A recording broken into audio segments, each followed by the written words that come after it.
Hi, children. Welcome all of you to our third segment of Unit 4 Environment, and it is Can't Climb Trees Anymore.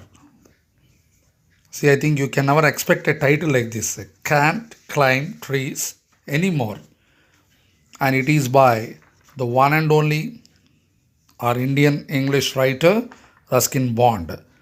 People think when listening to this author's name, probably he is from Europe or America. No. He is our very true Indian, born in Himachal Pradesh, 1934, and he is known for writing stories and essays and novels, especially for children. The Room on the Roof was his first novel.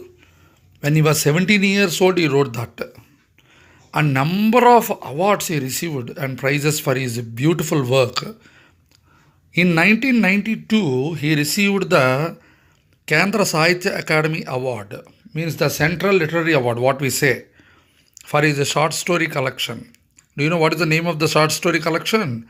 Our trees still grow in Dehra. Our trees still grow in Dehra. Dehra means Dehradun.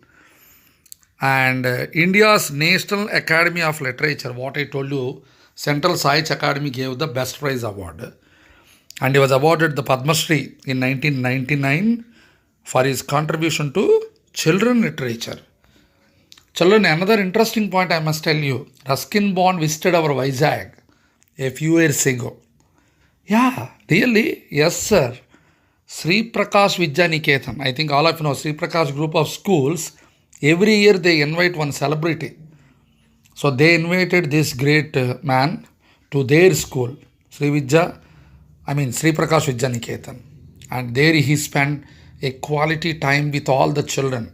Children felt very happy meeting Ruskin Bond and discussing the art of story writing and narrating and all. Okay, so this is all about Ruskin Bond. And jumping into the story, children, let me narrate this as a story, not as a lesson. See, we are discussing the unit environment. In the very first segment A, the speech of Chief Seattle very clearly told us how important for us to protect the nature and all the living beings. And in the poem, segment B, we came to know the journey of the river. So it is our duty to protect every river flowing in our country. In this third one, can't climb trees anymore. It is not you how to learn to climb trees here. He is not telling that. One way, through the narrator's grandmother, he used a beautiful line. This is the topic line of the entire story. Definitely. So this one is there, enough. You understood this? That's it. Enough, Nana. So what is that beautiful line means? Very clearly, the grandmother used to tell him, Nana, any tree is a blessing.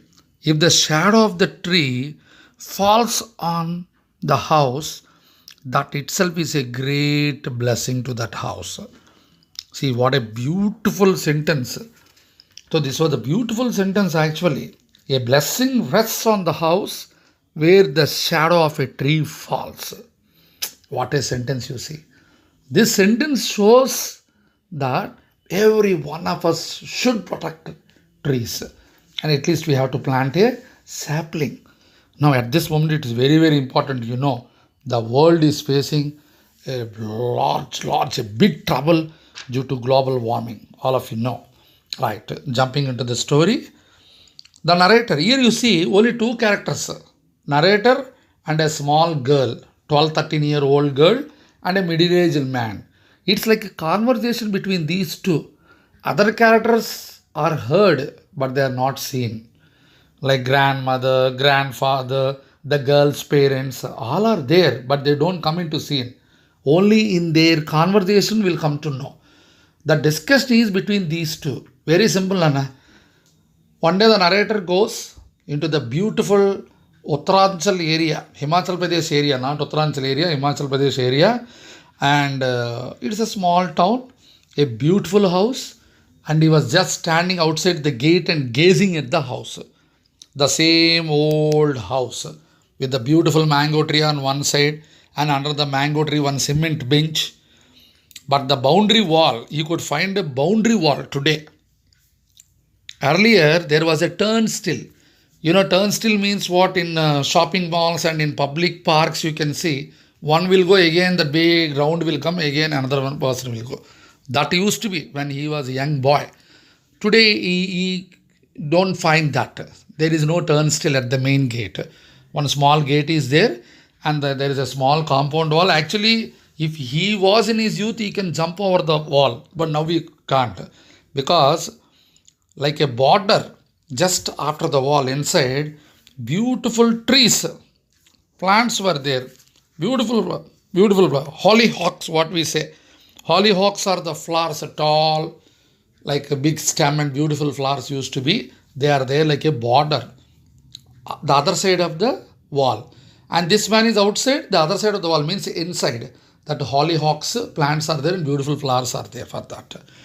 And when he was looking there, looking at the house, one small girl came and inquired who he was. Naturally, no, he's a stranger.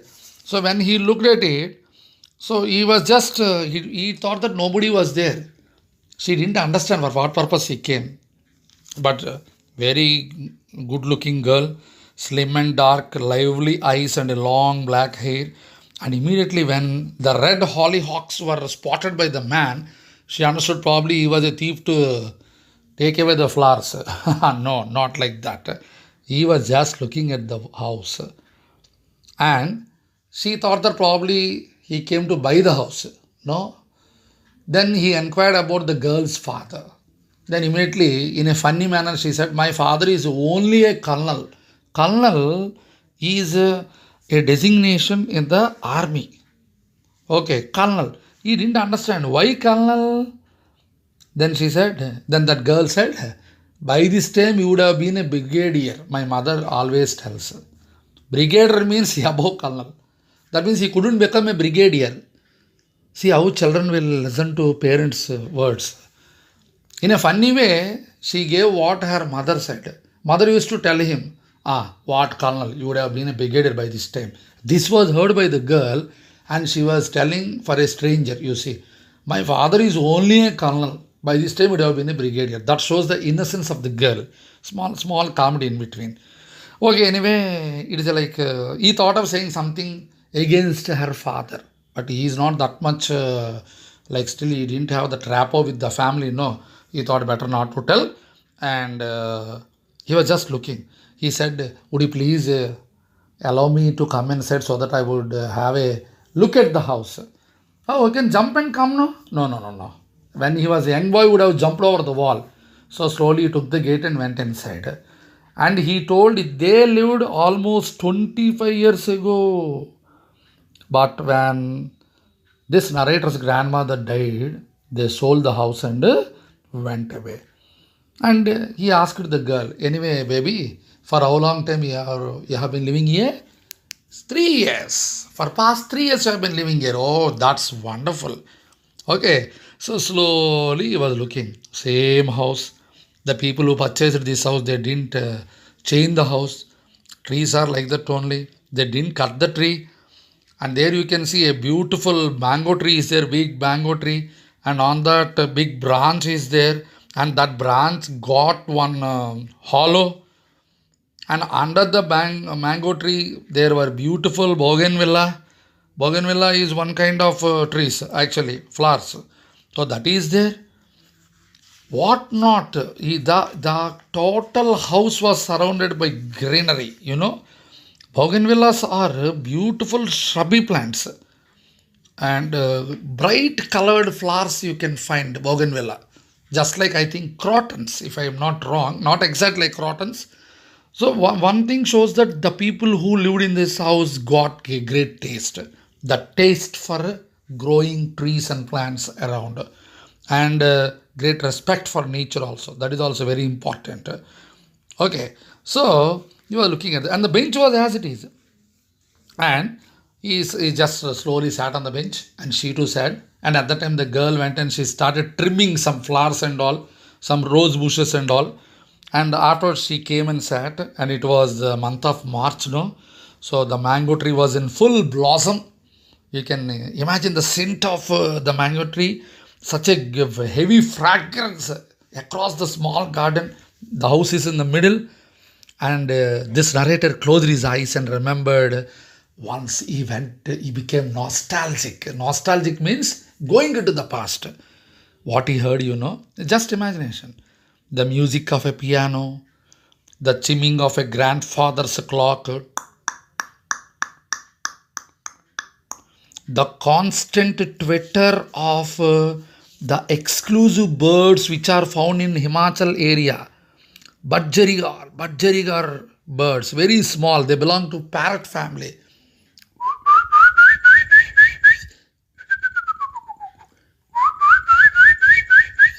So these are not, I am not exactly like Butchirigar I did, just so that you can go into imagination. And not only that, grandfather had one old car, cranking up the old car.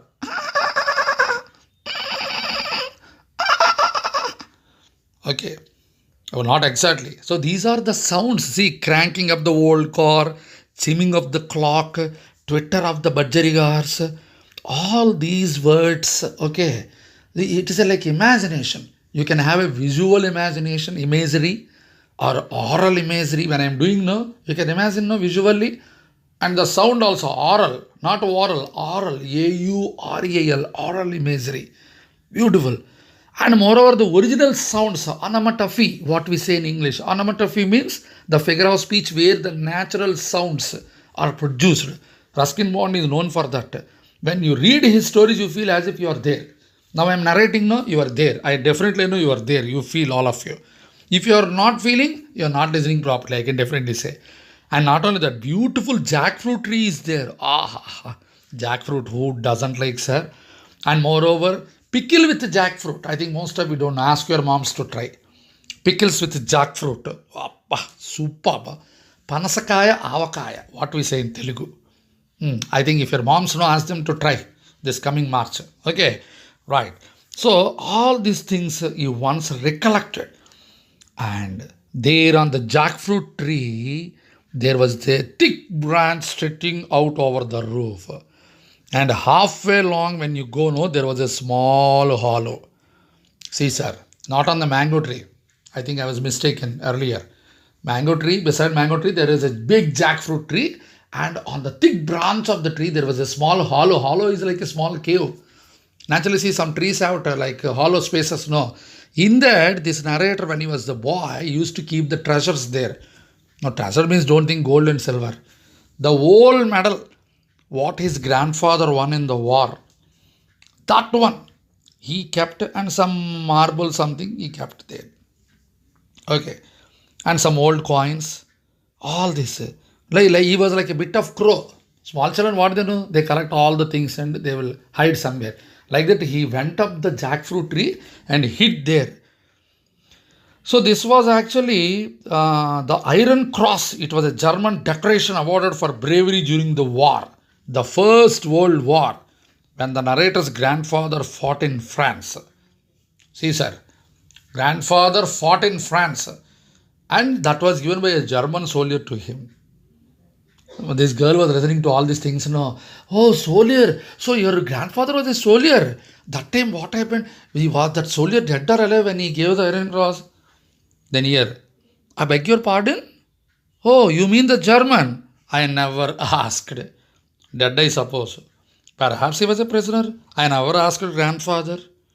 See, sir, the girl is interested. When our story means everybody is interested. The girl completely, though he was a stranger, she started listening to him.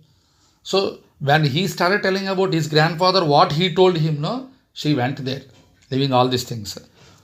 Okay, now coming to that, she said, do you think still there are all those things? Of course. Will you climb the tree? No. Now I can't climb. This is not my age now. Don't worry, I'll go and I'll climb. And saying so, she sprang up, ran across the grass, swift and swift of limb, and went on to the jackfruit tree, crawling along the projecting branch. You can look in the picture also. A warm wind brought little eddies of dust along the road. Summer was in the air. Eddies. Eddies means you can see the dust like in a circular movement. Sometimes summer wind, that's why we say. Summer wind is something different. You can see the dust is rotating on the roads. That is called the eddies. And when she went to the hollow, she kept her hand. I found it. I found something. She started shouting. And in her outstretched hand, there was the same old medal what this narrator hid 25 years ago. Is it the Iron Cross? Yes. So you wanted to see if it was still in the tree, no? No, I think you have come for this cross. Come on, take it. Very innocent girl, no? Okay. But it could have remained in the tree for another 25 years if you hadn't climbed up to look for it. Narrator said, Baby, I didn't come for this Iron Cross, Amma. If you hadn't climbed this jackfruit tree, I am sure another 25 years the Iron Cross would have been in the same place. Same place. On the right day, at the right time, with the right person, he was telling himself, I was getting up and placing the medal in her hands. It wasn't the cross I came for. It was for my youth I came, baby. Because the right day came, the right time I came, and the right person I met. Oh, you small girl. She didn't understand what he was telling. Because he didn't come all the way for that Iron Cross, whether it was there or not in that hollow. Just he wanted to get back to his past memories, his youth. Because now in the middle age, once when he was looking at the tree, the jackfruit tree, mango tree, what his grandmother said, he once again recollected. And he really appreciated this family also. A blessing rests on the house where the shadow of a tree falls. So the present honors also they are receiving the tree's blessings. What else he want? So what grandmother used to tell sitting on that bench along with him when he was a small boy, now it is true. Whatever he was telling himself, this girl didn't understand. There was sprightliness in his step. Now it's time to go back. For what purpose he came, that was finished. Luckily, the girl's parents went out. They were not at home. That I think I didn't tell you. All this time you might be thinking, when a small girl is speaking to a stranger, would the parents allow? Yes. The lucky point is that this conversation went on, and during this conversation they didn't return. They went out. Parents were not at home.